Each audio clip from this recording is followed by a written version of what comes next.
Thank you for joining us this evening on The Frame. My name is Brendan Fitzpatrick.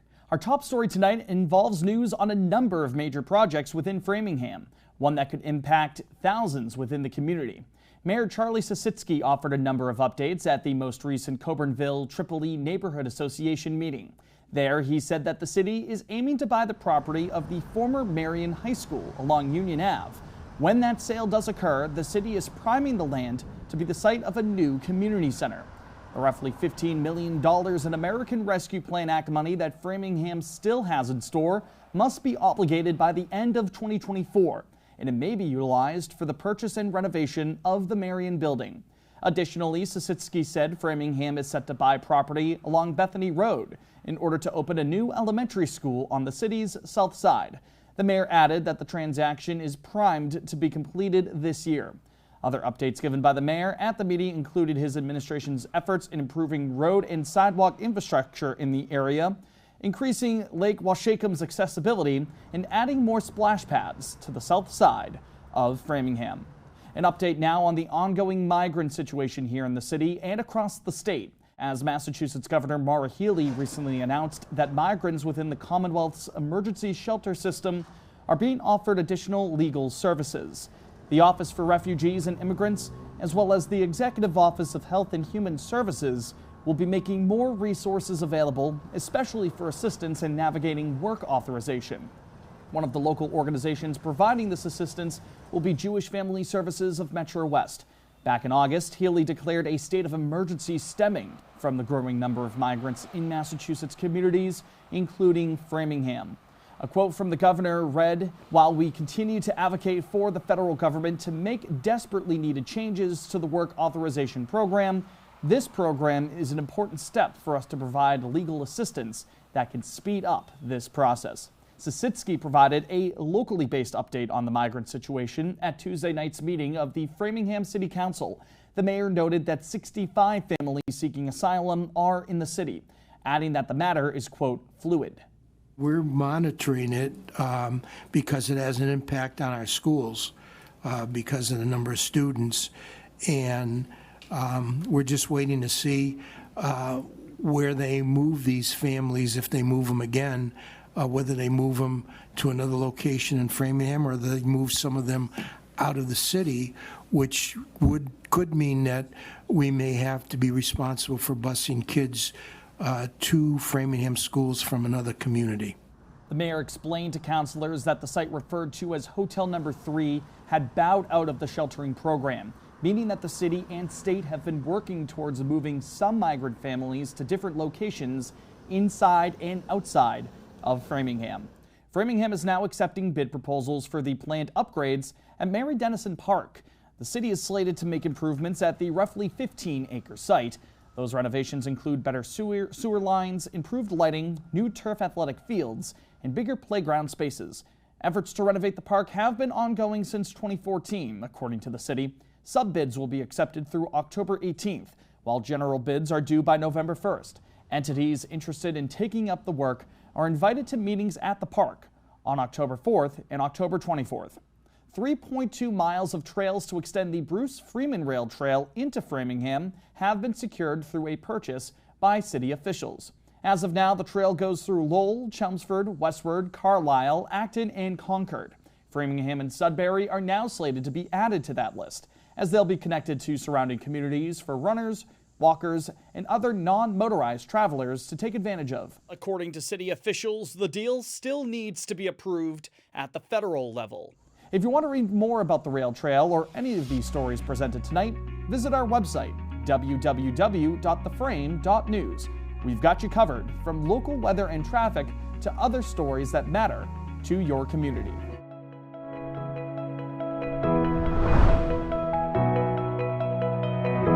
Our weekly focus segment takes a deeper look at stories happening right here in our community, from need-to-know events to important initiatives. One of those initiatives being undertaken by local officials is making the city more sustainable and environmentally friendly. We sat down with Framingham Sustainability Coordinator Shawn to discuss those efforts. This is our weekly focus.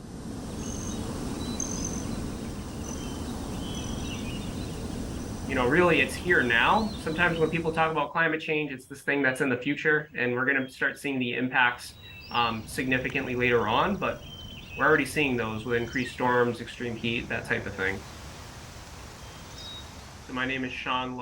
I am the sustainability coordinator for the city of Framingham. Shawn, again, thanks for taking some time out of your day to speak with us about these big topics. Are there any specific climate or sustainability related goals established by you and your team within the city, or residents themselves, business owners? Has anyone put any goals forward like that? Back in 2022, I believe it was May 2022, the Framingham City Council actually released a climate emergency declaration, which I think was a kind of a huge part of the momentum leading into climate action plan development. And basically, that just recognized, hey, we're facing a very significant issue that's going to require a lot of coordinated effort and resources dedicated to this. And so working with the city council, there's a city council environment and sustainability subcommittee, and we have a sustainability committee. All these people working together towards these issues was a huge reason that we're pursuing the climate action plan today. And when you talk about those coordinated efforts, what are some of the specific strategies that have been identified by the city to make those changes a reality down the line? Yeah, a lot of it is in the works now. We're at a pretty early stage with our climate action plan, but to your point, that's not to say that there aren't already great projects that are underway now. I think the one that I've been involved with frequently, along with my director in capital projects, is the Eversource geothermal pilot program that's taking place in Framingham. And so just as an example of I would say, an energy related measure that'd probably fall under like the energy category or buildings category in our plan eventually. But basically, this is a project Eversource is doing to bring a whole neighborhood onto clean heating and cooling through geothermal technology. And so right now it's a pilot, and we're very thankful to have worked with Eversource and with another organization called HEAT. And we're going to be, there's additional funding that the team has received to explore expansion of that pilot. And, it is a neighborhood right now, but if this goes successfully, as we look at our climate action plan, maybe one of our actions is how do we expand this to the rest of the Framingham community? How can we grow this to be a sustainable energy system that can support the rest of Framingham neighborhoods? So that's one example there. But then outside of that, I think there's a lot of amazing work underway. And a lot of times it's not seen under the umbrella of sustainability, but good example, work underway at Washacum Beach in Framingham to improve both the water quality, so putting in things like green infrastructure, plantings that can help reduce the type of contaminants that are going into the water, pre-treating it. So that's going to improve water quality. And then at the same time, how can we improve recreational facilities there? So that's some work going on with our Parks Department, our DPW, amazing collaboration there. It can't just be something that, it's going to be a roadmap for one department or even just the city. And by city, I mean city of Framingham. It's also for members of the community. It's for small businesses. It needs to have actions that can be adopted by the whole community. You allude to the fact that these are long-term projects you're talking about. This takes a lot of time. It takes a village, of course, is the saying. But in the interim, for people watching this, if people do want to make a difference, do want to make a change to make their lives more sustainable, eco-friendly, you name it, what are some things that you would suggest they do right here in Framingham to try to be a part of that change? Yeah, I would say one of the big things, and this is something we're doing a lot of outreach on right now. We actually brought on a member of our team who is funded through the Mass Save program, get an energy assessment for your home. So when we look at the actions that will be in our plan, energy is going to have a huge part in all of them. And in terms of what you can control, getting an energy assessment will give you kind of that roadmap for your home of the types of upgrades you can make, a lot of times at no cost. A lot of these things are so significantly incentivized. A good example is insulation. If you go get your home looked at for insulation, you get 75% or more of that cost off through Mass Save.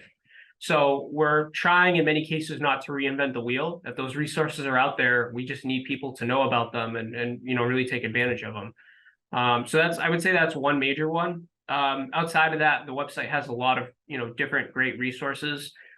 There's a number, it's not just energy. If we go to the Washacum Beach example, one of the other things that we're trying to do outreach on is responsible use of fertilizers, right? And it's not something people immediately link to, what happens with our water quality. But when you start to understand the connected nature of our stormwater systems and how all of that feeds into our local water bodies, something as simple as that can impact residents' ability to cool off in the summer heat when we have, these really extended heat waves that we're going to be facing. So couple things there, but definitely I check out the sustainability portion of the website. There's a lot more there, and connect with us too. If you have ideas or, questions, that's the type of thing that, the type of engagement we're looking for with our plan. And Sustainability Coordinator with the city, Shawn Luz, again, thank you so much for your time. We really appreciate it. Thank you so much for having me. It's been a pleasure. Taking a look at what's in store for your weekend weather, you could expect mostly cloudy skies on Friday. A chance of afternoon rain that day as well, with highs in the mid to upper 60s and lows in the low 50s. Saturday will be partly cloudy with some sunshine, highs around 70 and lows in the low 50s again. Clearing up on Sunday, though, sunny with highs in the mid-70s and lows in the mid to low 50s that day. And with that nice fall weather slated for Sunday, it could be the perfect time to explore what many consider a hidden gem in our city. Garden in the Woods, a part of the New England Native Plant Trust located along Hemingway Road.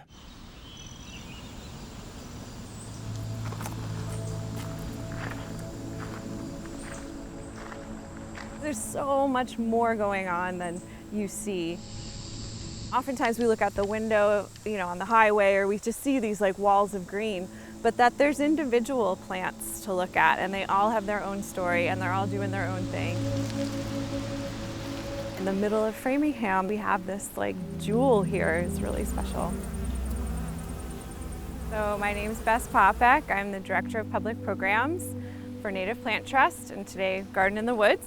For your average visitor who's coming here to learn about plants, I think it's really just I had no idea that this was a thing, right? It's a kind of like ecological horticulture, which is essentially at its very most basic, selecting plants that support the environment around them. That is the mission, to promote our native plants. I have been a volunteer here since 2009. I came and offered my services as a tour guide. It's so different from all of our neighborhoods in that our neighborhoods are always bulldozed and flattened, and yet here you see the incredible slope of the land. It's very helpful for the birds, the bugs, the bees, right? Like plants feed and the bugs feed the birds, right? Like there's a whole cycle that we need to be aware of, that when we pull things out of, what are the birds eating? Because the bees aren't there pollinating, and the whole cycle gets broken, right? So to think about how important it is to maintain that piece of things. Think about green space as something to advocate for that will actually help. There is, of course, a whole movement to change the backyard into something that actually is alive and dynamic, and not a lawn with plants that are exotics from other places that don't really provide, because of course we know so much about the way plants and insects and animals evolve together.